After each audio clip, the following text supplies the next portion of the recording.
नमस्कार, कल्याणी क्रिएशन या यूट्यूब चॅनलवर तुमचे मनापासून स्वागत आहे. तर मी आज तुम्हाला 2 ते 3 वर्षापर्यंतच्या मुलीचा फ्रॉकची कटिंग आणि स्टिचिंग सांगणार आहे, तेही सविस्तरपणे. तर बघा, इथे मी एक अस्तर घेतलेलं आहे, ते व्यवस्थित सरळ करून घेतलेलं आहे. आता आपल्याला हे जे अस्तर आहे ना, ते 4 फोल्डमध्ये घ्यायचं आहे, जेणेकरून आपला पाठीमागचा आणि समोरचा भाग एकत्र कट होईल. याच्यासाठी परत परत कट करण्याची गरज नाही. तर इथे बघा, साधारण मी इथे उंची घेतलेली आहे 9.5 इंच आणि अर्धा इंच शिलाईसाठी घेते 10 इंच. तर 10 इंच उंची घेतलेली आहे. चेस्ट घेतलेली आहे 6 आणि त्याच्यामध्ये 2 इंच ॲड केलेले आहे शिलाई मार्जिन. तर चेस्ट पूर्ण घेतलेली आहे मी 8. तर ठीक आहे. तर इथं मी शोल्डर घेतलेला आहे 4.5 आणि आर्महोल घेतलेला आहे 4 इंच. जर बाही तुम्हाला जोडायची असेल तर तुम्ही 4.5 घेऊ शकता. तर इथे मी गळा घेतलेला आहे बघा 2 इंच आणि गळ्याची उंची घेतलेली आहे, समोरच्या गळ्याची उंची घेतलेली आहे मी 4 इंच. तर बघा, आणि त्याला गोलाकार देऊन घेतलेला आहे मी. तर आता हे कट करून घेणार आहे मी. याला काही आर्महोल कमी वगैरे काही करायची गरज नाही, कारण ह्या छोट्या बेबींना असं काही करायची गरज नाही. त्यांना तर ते परफेक्ट बसतं. अर्धा इंच कमी 1 इंच जास्त असं करायची काही गरज नसते. तर बघा, तर इथे मी पाठीमागच्या भागाची गळ्याची उंची घेतलेली आहे 3 इंच आणि गळा रुंदी फक्त मी 2 इंचच घेतलेली आहे आणि इथे मी गोलाकार देऊन घेत आहे आणि ते कट करून घेते. तर बघा, आता खालच्या घेरसाठी आपल्याला कमरेचा जो खालचा घेर आहे ना, त्याच्यासाठी इथे मी उंची घेतलेली आहे 12 इंच आणि अर्धा इंच शिलाई मार्जिन 1 इंच शिलाई मार्जिन घेणार आहे, कारण ते आपल्याला वरती जॉईन करताना लागणार आहे आणि खालती सुद्धा स्टिचिंग थोडंसं करताना लागणार आहे. तर इथे बघा, अंदाजे मी याची रुंदी घेतलेली आहे. आपला जो आपला रुंदी आहे ना, आपल्या वरच्या कमरेची वरची जी 8 आहे ना, त्याच्यापेक्षा मी इथे डबल कपडा घेतलेला आहे, म्हणजे 16 किंवा 18 इंच मी इथे रुंदी घेतलेली आहे आणि ते कट करून घेते. तर बघा, आता आपण ही मेन फॅब्रिकवरती कट करून घेऊयात. समोरचा आणि पाठीमागचा भाग मी इथे मेन फॅब्रिकवरती कट करून घेतलेला आहे. आता आपल्याला जो कमरेचा खालचा जो घेर आहे ना, त्याच्यासाठी आपल्याला जो आपण अस्तरवरती कट केलेला आहे, तो आता आपण जसाच तसा फॅब्रिकवरती सेम टू सेम कट करून घेऊयात. तर बघा, इथे कट केलेला आहे मी दोन्ही पण. खालच्या साईडने मी काठ घेतलेला आहे. आता बघा, इथे मी काठाच्या 2 पट्ट्या घेणार आहे.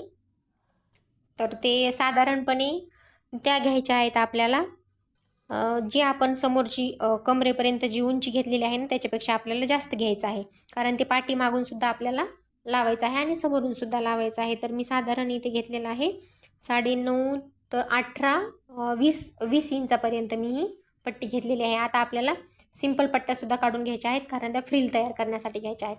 तर बघा, इथे काही जे आपलं मेन फॅब्रिक आहे ना, ते आपल्याला सरळ इथे ठेवायचं आहे. त्याच्यावरती अस्तर उलटं ठेवायचं आहे आणि त्याला थोडं थोडं अंतर ठेवत आपल्याला शिलाई देऊन घ्यायची आहे. शोल्डरला नाही दिली तरी चालते, फक्त गळ्याला आणि जो आपला काही आर्महोलचा भाग आहे त्याला आपल्याला शिलाई देऊन घ्यायची आहे. थोडंसं अंतर ठेवत आणि आपल्याला बटनसाठी सुद्धा थोडंसं ते चेन लावतो ना, तशा प्रकारे आपल्याला थोडंसं पाठीमागे ठेवायचं आहे. तर बघा, हे मी इथे कट करून घ्यायचं आहे आणि व्यवस्थित पलटी मारायचं आहे. आपल्याला ती व्यवस्थित सरळ करायचं आहे. त्याच्यावरती एक दाब टीप देऊन घ्यायची आहे व्यवस्थित, थोडंसं अंतर ठेवत.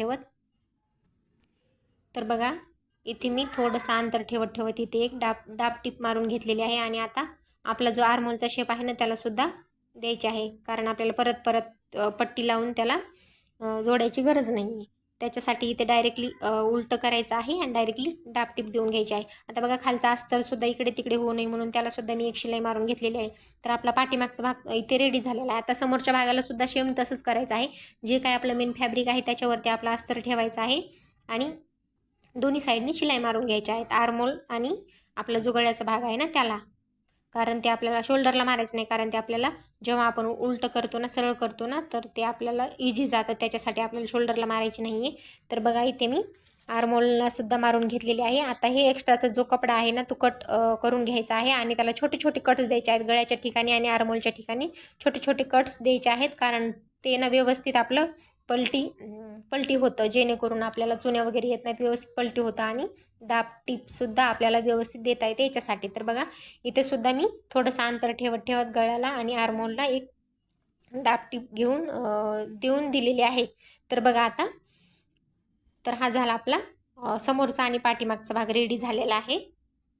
तर काय करायचं आहे, आता आपला हे भाग जो आहे ना, शोल्डर जॉईन करून घ्यायचा आहे. बघा, दोन्ही मी एकावरती एक ठेवून घेतलेला आहे आणि दोन्हींचं सुद्धा आपल्याला हे शोल्डर जॉईन करून घ्यायचं आहे. शोल्डर जॉईन केल्यानंतर आपण जो जो काट कट केला होता ना साधारण ते 18 ते 20 इंचाचा, तोच इथे घ्यायचा आहे आपल्याला.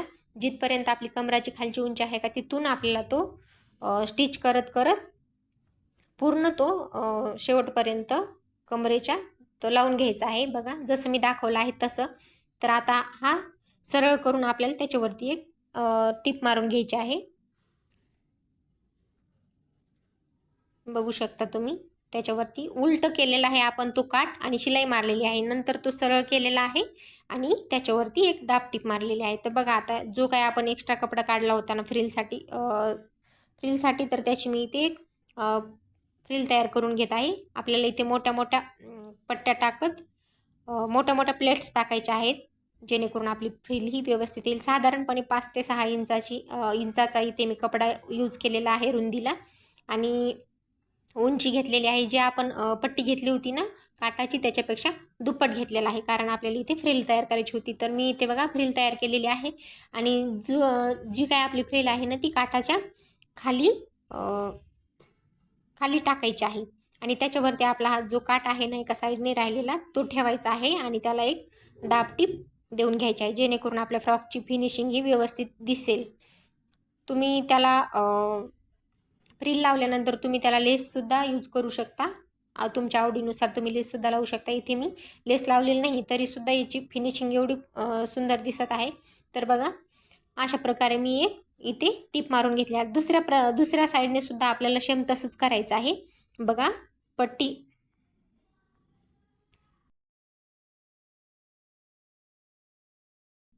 लावून घ्यायची आहे आता आणि ते आपल्याला उलटी ठेवून थोड्या थोड्या अंतरावरती एक शिलाई देऊन घ्यायची आहे. बघा मी जसं दाखवले तसं आता आपल्याला ती सरळ करायची आहे आणि खालच्या साईडने आपण जे पहिल्या भागाला जसं लावलं होतं का तसंच फ्रिल खाली ठेवून आपल्याला एक त्याच्यावरती शिलाई मारून घ्यायची आहे.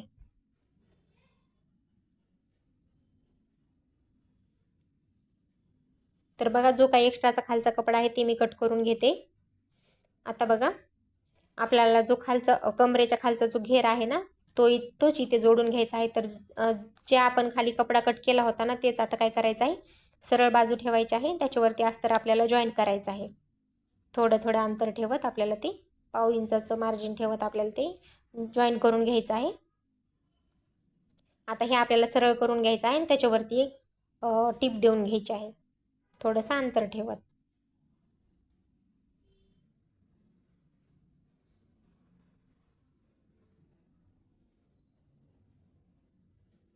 आता बघा आता आपल्याला जो काही वरचा एक्स्ट्राचा कपडा आहे तो कट करायचा आहे, कारण आपल्याला जे प्लेट्स टाकायला ना सोपं जाईल त्याच्यासाठी. आता बघा थोडासा दोन्ही साईडने आपल्याला एक्स्ट्राचा कपडा ठेवायचा आहे, साधारण 2 ते 2.5 इंच एक्स्ट्रा ठेवायचा आहे. नंतरच प्लेट्स टाकायला सुरुवात करायची आहे. तर इथे मी मोठ्या मोठ्या प्लेट्स टाकून घेत आहे.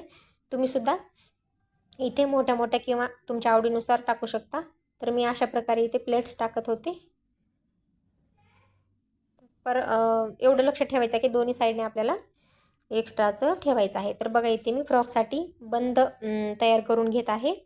जसं आपण पायपिंग करताना यूज करतो ना तसंच कपडा इथे घेतलेला. फक्त एवढंच आहे की याची रुंदी मी थोडी जास्त घेतलेली आहे, कारण आपल्याला ते या फ्रॉकसाठी बंद तयार करायचे आहे. तर बघा इथे तिरकस कट मारलेला आहे आणि आता त्याला शिलाई मारून देणार आहे. आता तुम्ही विचार करणार की हे पलटी कसं होणार, तर हे इझिली पलटी होतं.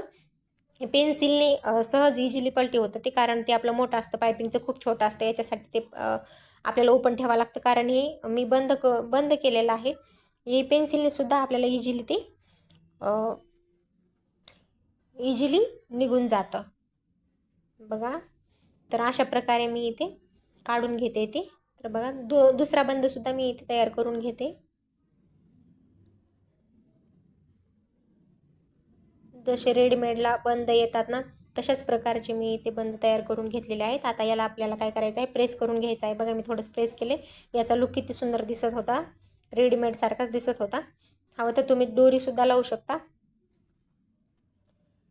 तर आपल्याला बघा आता जो खालचा घेर आहे ना तो कमरेच्या साईडने आपल्याला जोडून घ्यायचा आहे. तर बघा हे खालच्या साईडने अशा प्रकारे जोडून घ्यायचं आहे, एकावरती एक ठेवत.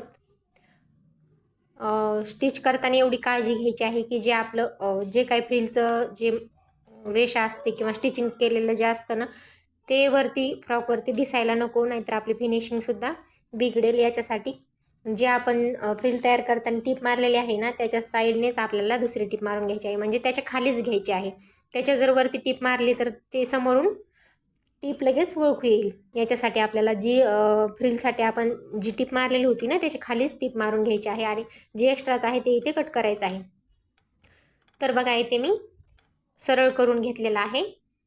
तर फ्रिलचा जे आपण फ्रिल तयार केलेलं जे किंवा आपण प्लेट्स टाकलेले आहेत ना ते साईडच्या बाजूने जायला नको. तर बघा दोन्ही साईडने आपल्याला हे जॉईन करून घ्यायचं आहे. दोन्ही साईडने मी इथे जॉईन केलेलं आहे. आता इथे बंद ठेवत वरच्या साईडने आपल्याला एक एक शिलाई मारून घ्यायची आहे. सरळ सरळ बाजूने एक एक शिलाई मारायची आहे, जसं दाखवलं तसं. आणि नंतर आपल्याला हे उलटं करून उलट्या बाजूने आपल्याला फिटिंग टाकायची आहे. तर बघा हे सरळ बाजूने एक एक शिलाई मारून घेतलेली आहे मी इथे. दोन्ही साईडने घ्यायचे आहे आणि लगेच आपल्याला ते बंद जॉईन करून घ्यायचे आहेत.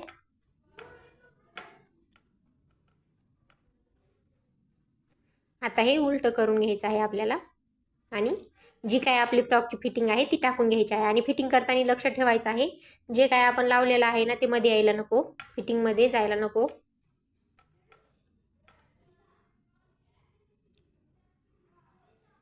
तर बघा साधारणपणे मी आर्महोल 5.5 व कमरेचं माप इथे 5 चौथा भाग टाकलेला आहे 5 आणि सरळ टीप मारून घेतलेली आहे खालच्या साईडने. दुसऱ्या साईडने सुद्धा सेम तसंच केलेलं आहे मी. आता आपल्याला या 2-3 शिलाई इथे मारून घ्यायच्या आहेत.